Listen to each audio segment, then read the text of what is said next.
श्री साईबाबा संस्थानच्या वतीनं आयोजित गुरुपौर्णिमा उत्सवाच्या कालच्या कीर्तनाने दहीहंडी फोडून मोठ्या उत्साहात सांगता झाली।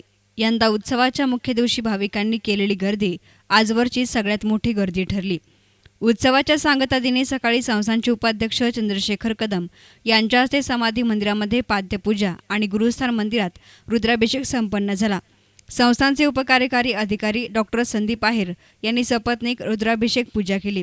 सकाळी 10:30 वाजता अंजली श्रीकृष्णा जोशी यांचे कालचे कीर्तन संपन्न झाले आणि त्यानंतर समाधी मंदिरात दहीहंडी फोडण्यात आली। सायंकाळी 7:30 वाजता यू साई श्रीपदा हैदराबाद यांचा भजन संध्या कार्यक्रम आणि रात्री 9 वाजता अवधेश चंदन भारद्वाज लखनौ यांचा भजन संध्या कार्यक्रम समाधी मंदिरात शेजारील स्टेजवर संपन्न झाला। गुरुपौर्णिमा उत्सवाच्या 3ही दिवस विविध धार्मिक कार्यक्रम संपन्न झाले आणि भाविकांनी याचा लाभही घेतला। संस्थानने गर्दीचे नियोजन केल्याने भक्तांना फारसा त्रास जाणवला नसला तरी दर्शन रांगांचे नियोजन नसल्यामुळे उन्हामध्ये भक्तांना तासनतास उभं राहण्याची वेळ आली। मुख्य दिवशी रात्रभर मंदिर उघडे असल्यामुळे भाविकांची गर्दी सांगता दिनी कमी झाल्याचं चित्र दिसून आलं आणि मोठ्या उत्साहात गुरुपौर्णिमा उत्सवाची सांगता झाली। Bureau report S9 media Shirdi.